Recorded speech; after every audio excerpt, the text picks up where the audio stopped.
Good morning, fourth grade. It is another great outdoor reading day. So we're going to tackle chapter 23 and chapter 24 today. Chapter 23 is really short.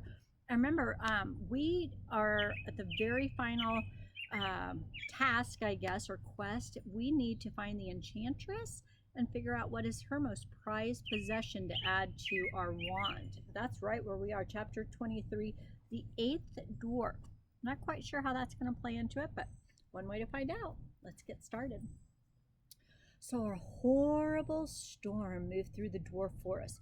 Rain poured down in massive amounts, trees bent in the violent wind, and thunder roared across the land. It was as if Mother Nature was mourning. The seven dwarfs were nestled warmly in their cottage. They played a game of cards and enjoyed some hot cocoa at their table while they waited out the storm. It was almost midnight when an unexpected knock came from their door. The dwarfs were very curious as to who would be visiting them so late in the night during such a harsh storm. In fact, the last person to knock on their door had been Queen Snow White herself, when she was just a young princess trying to hide from the evil queen. Well, the oldest dwarf stood from the table and opened the door. He was taken aback by who their guest turned out to be. Who do you think it is? Standing on their doorstep, soaked to the bone in a dark cloak, was the seven dwarfs' youngest brother. None other than Rumpelstiltskin. I didn't know that. Well, I'll be an elf's mistress, the oldest dwarf said. It had been 127 years since the dwarfs had seen their youngest brother. Rumpelstiltskin, is that really you? Said the shortest dwarf, and he stood from the table. It is me, brother, Rumpelstiltskin said. May I come in? The oldest hesitated at first, but because the weather was so horrid, he decided it would be cruel of him not to let his brother in. Rumpelstiltskin took a step inside his old home, and the oldest dwarf shut the door behind him. It's a beast out there, he said with a bit of a shiver. All seven of his brothers scowled at him, not welcoming his return home. Playing with the old deck, I see. I always loved it when we played cards through a storm. His brothers stared at the floor or at their hand of cards, although none of them were playing anymore. I saw the smoke from your chimney, Rumpelstiltskin said. It was what guided me here through the storm. Thank goodness it did, otherwise I would still be out there trotting through the rain. Why are you here? The largest dwarf asked him. Rumpelstiltskin looked at his hands while he formed the words. I snuck away while the enchantress was out. I'm sure you've heard, but she is taking over the world. The oldest dwarf hooted under his breath in disgust and had a seat at the table. Rumpelstiltskin knew that was aimed at him. A little bit of bad blood between these brothers, I think. She isn't very clear about her plans for the dwarf forests, as it has no ruler to conquer, but I think she is planning on obliterating them completely, he said. I'm fairly close to her, as close as anyone could be, and was just hoping, with your permission, I could ask her to spare you when she takes over. Why would you do that? Asked the thinnest dwarf. Rumpelstiltskin was hurt he had to be asked. Because we're family, he said. The oldest angrily threw his cards on the table. You mean we were family? You abandoned this family a long time ago when you decided that we weren't good enough for you. And what did you leave for? To kidnap children for evil fairies? To spend a lifetime in prison? How dare you call yourself a dwarf or say the word family under this roof? Mother and father would be ashamed of you if they were still alive. With this, Rumpelstiltskin lowered his head. I was so unhappy, he said. I didn't know what I wanted. I just knew it wasn't the life of a miner. So, have you found it then? The shortest dwarf asked. Is running around during the evil enchantress's grunt work been everything you had hoped for? Rumpelstiltskin closed his eyes. He was hoping the conversation wouldn't get to this. I'm really sorry for the embarrassment I brought to this family, he said. And believe me, not a day goes by that I don't wish to erase the past. I would love nothing more than to get rid of my affiliation with her, but I'm afraid I can't do that, all because of one mistake I made years ago." So the oldest dwarf shuffled his cards. "Well, it was your mistake and not ours," he said. "We'll have nothing to do with it. You can tell the enchantress that we would rather die than live in a world ruled by her." Rumpelstiltskin looked to his older brother, but the answer seemed to be unanimous. "I see. Well, at least I tried." He headed to the door and pulled it open. The strong winds from outside instantly filled the cottage. Rumpelstiltskin turned back to his brothers before leaving. He had one more thing to say. "I'm really sorry I could never be the brother you wanted, but one day I will make things right between us. One day I'll be a brother that you can be proud of." And at that, Rumpelstiltskin stepped into the storm and shut the cottage door behind him, knowing that could very well be the last thing he ever said to his brothers. Which brings us to chapter 24, The Lady of the East. The Ghost of the East? The twins followed the ghost for hours and hours across the land. They traveled through a series of forests, over streams, and across grassy hills as they voyaged farther and farther, following the spirit into the east. Occasionally, the ghost would look back at the twins to make sure they were still following her and wait for them to catch up before proceeding. Eventually, they arrived at a large river that marked the Eastern Kingdom's border. At last, the twins assumed it was the border, since everything on the opposite side was consumed in thorn bushes and vines. "She's crazy if she thinks we're going in there," Connor said. The Lady of the East floated upstream to a large maple tree. She lingered by its roots until the twins met her there. She pointed to the ground of the twins saw a very small circular door hidden in the dirt.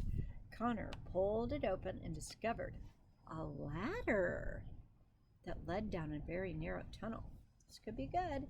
A secret passage. Is that what you were thinking? That's what Alex thought.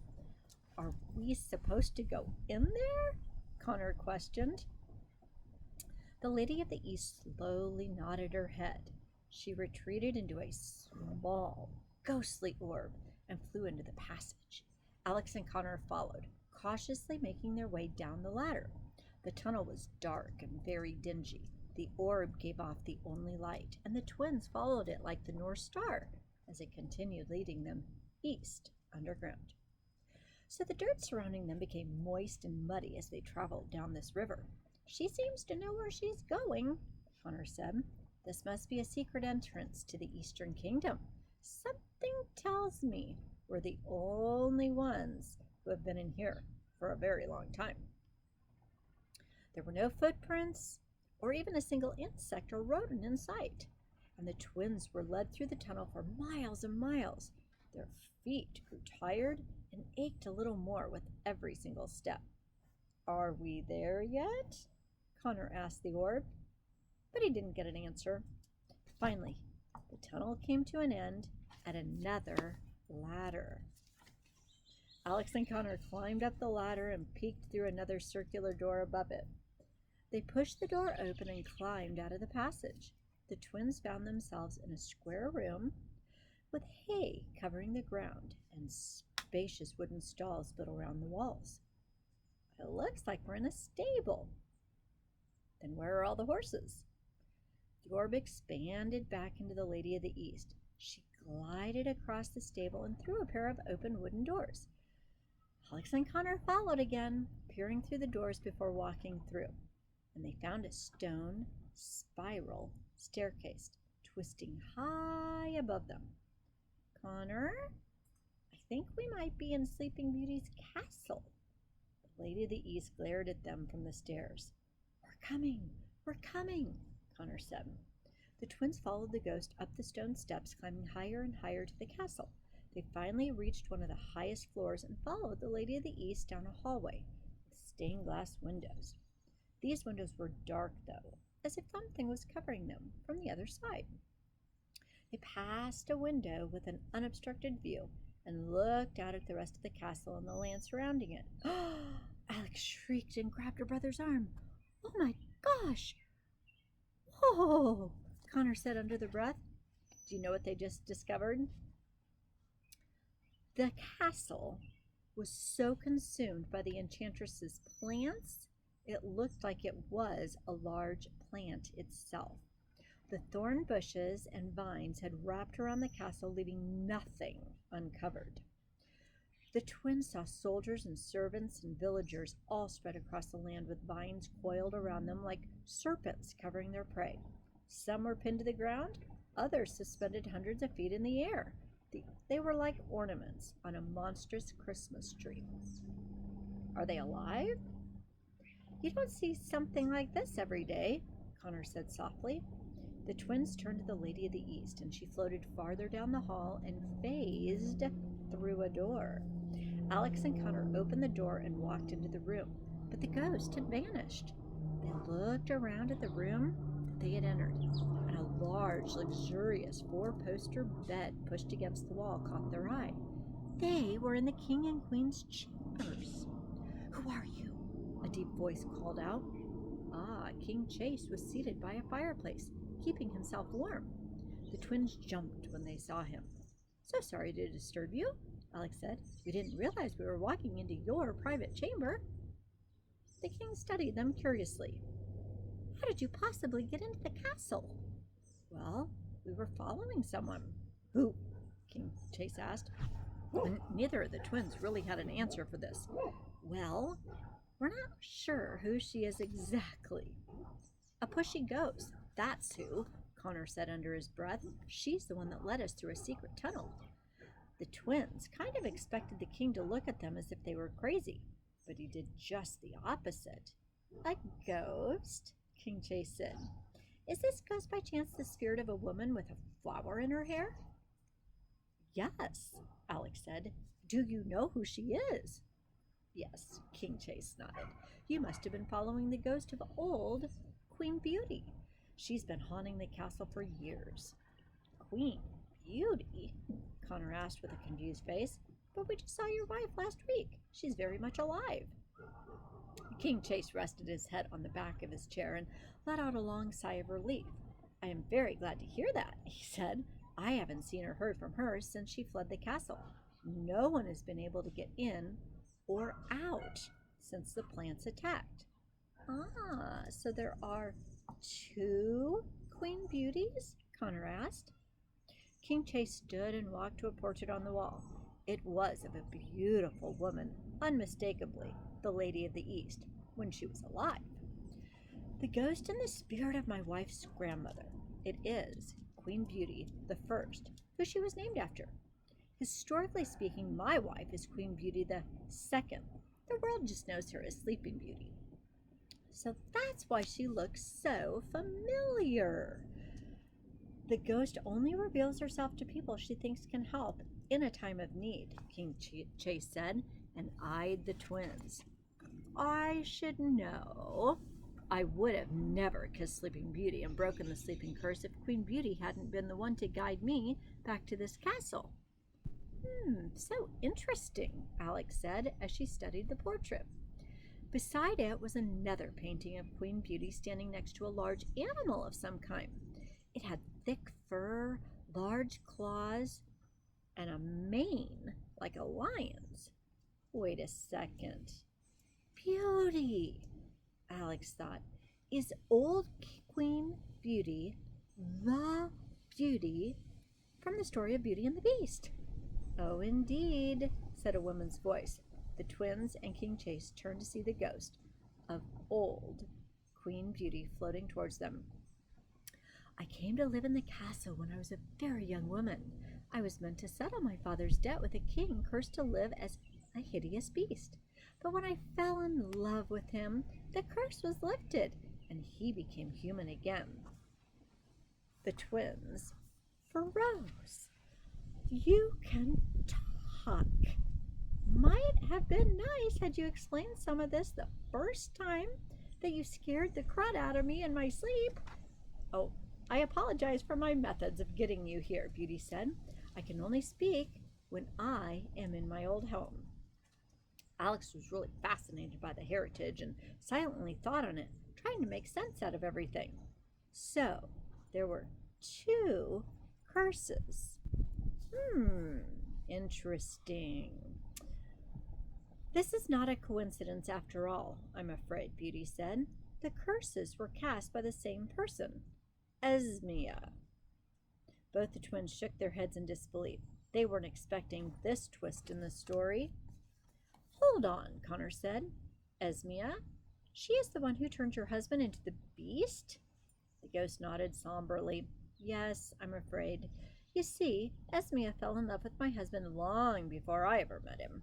When he could not reciprocate her love, she cursed him, thinking, well, no one could ever love a beast. And then you broke the spell years later. Yes. Guess she didn't like the name Beauty, Connor said with a shrug.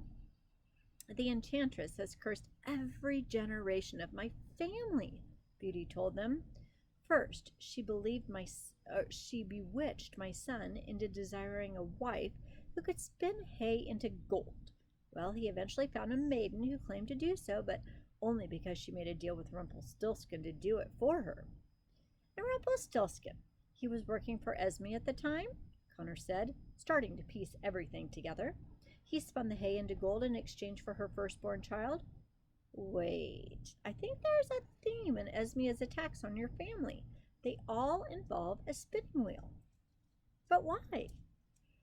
Well, before I came to live in the castle with the beast, my sisters and I spun thread in the village nearby.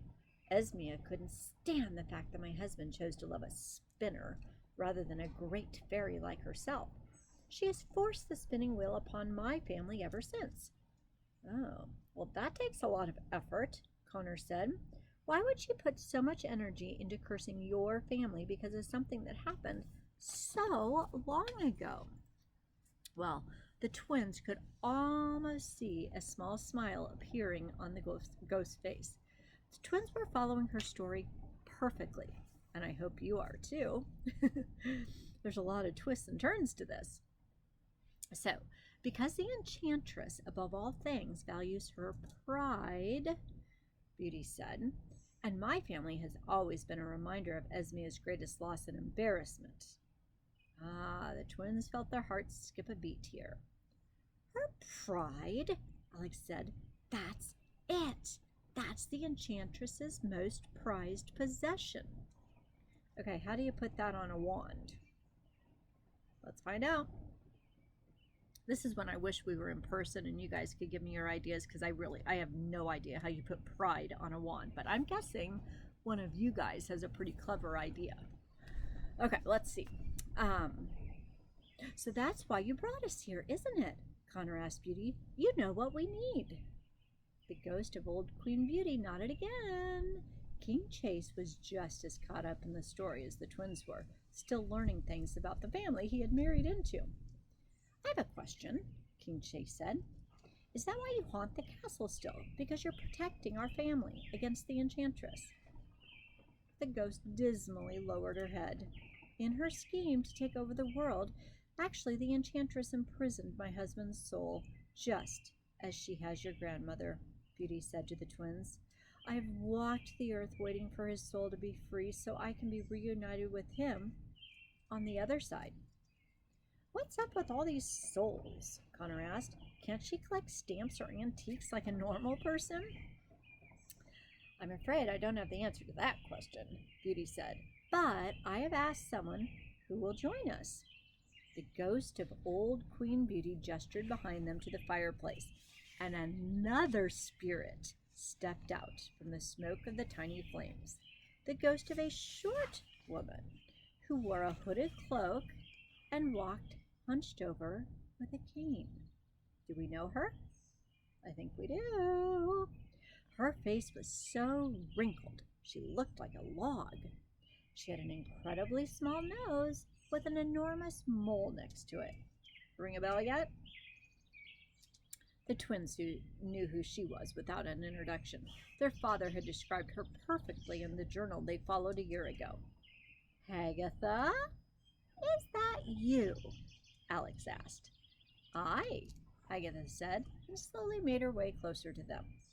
Do you know why the enchantress is collecting souls? Connor cautiously asked. Aye, Agatha said. It's what she needs to create a portal into the other world. What? Alex asked breathlessly. What do you mean by the other world? The enchantress never wanted just this world. She always planned on taking over the other world as well. It's her home. It's where she was born. It's where her family was killed. Oh boy. The twins couldn't believe what they were hearing, as if the stakes weren't high enough already. Learning that the enchantress wanted to take over their home world too made them sick to their stomachs. The quest suddenly became a mission to save two worlds. Well, the mayhem she could cause in the other world would be catastrophic compared to the havoc she had already committed here. But our grandmother, we thought she's the only person who could travel between worlds, Alex said. Agatha and Beauty exchanged a remorseful look. There is another way. It's something I learned when I was a young witch. It was such an extreme spell, I never thought anyone would be crazy enough to attempt it. Well, that was until I met Esmea. And you gave it to her? Well, I met her when she was still a fairy in good standing, Agatha said in her own defense.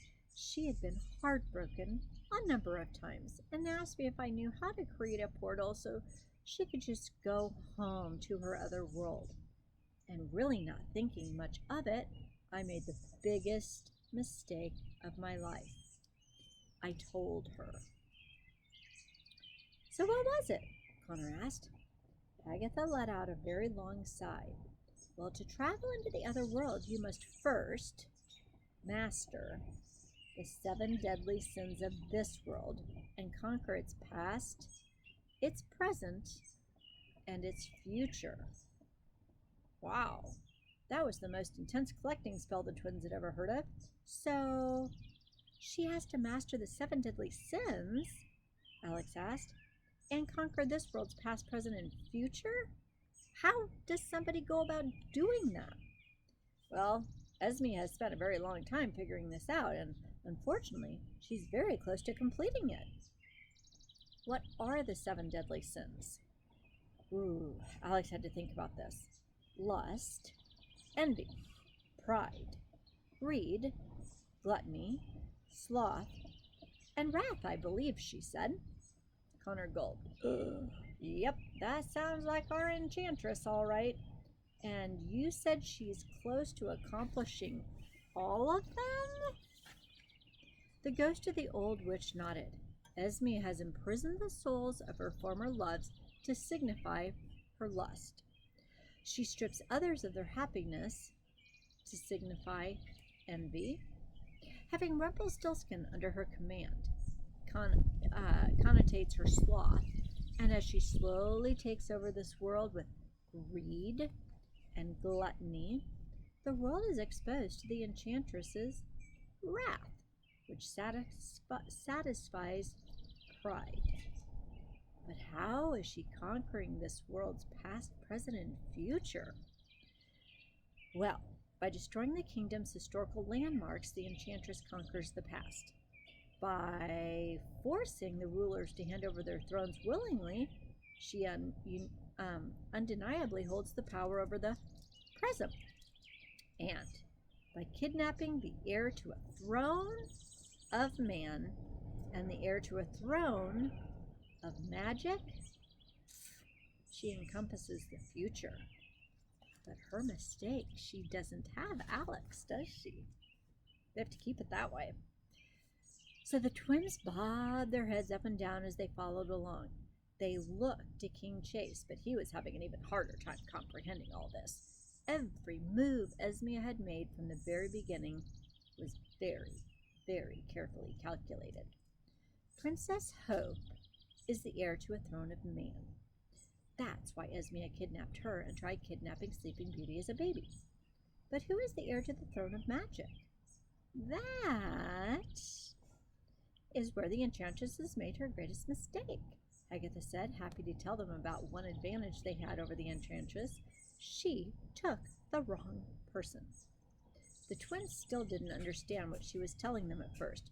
Connor looked to his sister as it slowly dawned on him.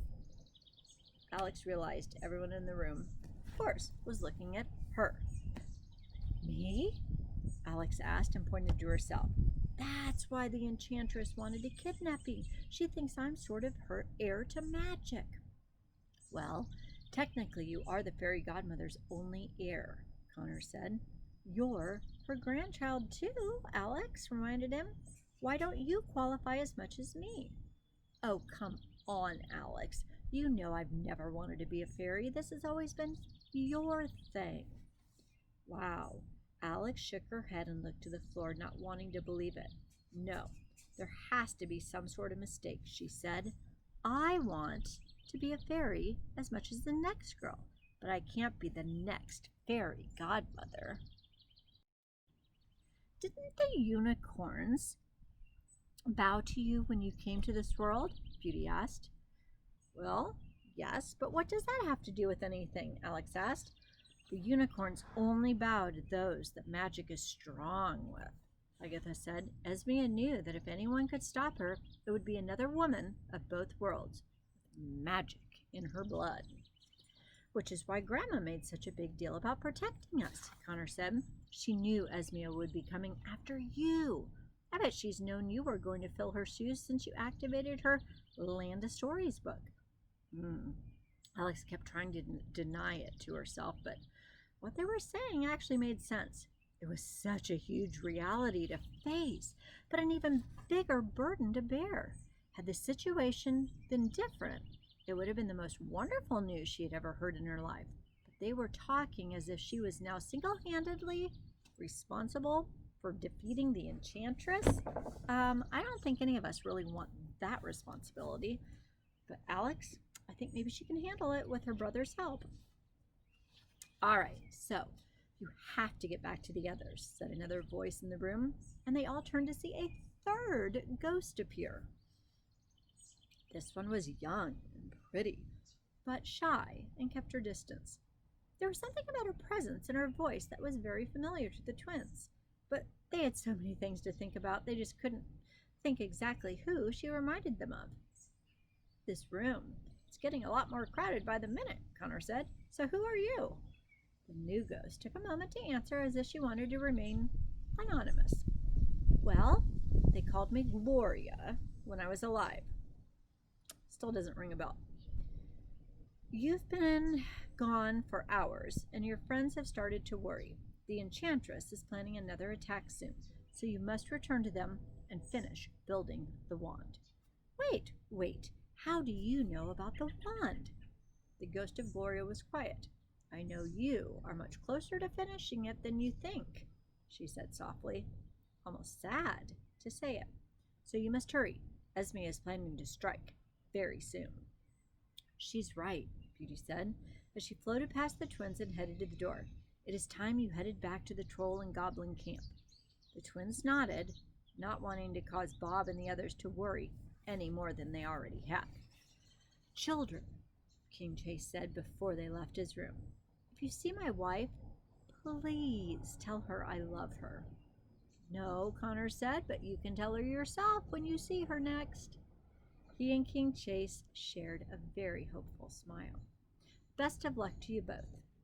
So the twins followed the ghost of old Queen Beauty out of the room.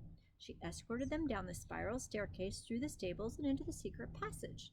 The twins ran down through the tunnel as fast as they could, reaching the other ladder in half the time it took them to get there. They quickly hurried through the trees, over the streams, and across the hills, and finally reached the woods alongside the campsite as the sun began to rise. They turned back to the ghost of old Queen Beauty. "Thank you," Alex said. "You helped us so much." The ghost silently nodded her head and disappeared. They could tell she was just as grateful to them as they were to her. And the twins ran through the campsite and found Bob and Froggy sitting at the campfire outside the tent. "That was the longest walk I've ever heard of," Bob exclaimed when he saw them. "Where have you two been?" "We were worried sick," Froggy said, and he leapt to his feet. "Well, we were in the Eastern Kingdom," Connor panted. "We've so much to tell you guys." Alex looked around. "Where is everyone anyway?" Froggy and Bob looked to each other, with sorrowful eyes. The twins instantly knew something bad must have happened while they were gone. "What is it?" Connor asked. Froggy didn't know how to explain. "Come here. Come have a look for yourselves." He led the twins inside the tent, and inside the twins saw Jack kneeling sadly on the ground. Goldilocks was standing at his side, gently rubbing his back, and Red sat next to Jack and cuddled Claudius tightly in her arms. "What happened?" "It's the harp," Goldilocks said. "She's gone." "What do you mean she's gone?" "She's part of the wand now," Jack said. "We came into the tent and found it like this." And Jack was clutching the wand of wonderment. It had a shiny new golden tint to it, the exact shade of the harp. Red used part of Goldilocks' coat as a handkerchief to blow her nose. "Poor dear, I suppose the singer has taken her final bow." "I never thought we would lose her completely to it," Jack said, fighting back the emotion that suddenly rushed through him. "I wish we could have had more time to figure out a better way."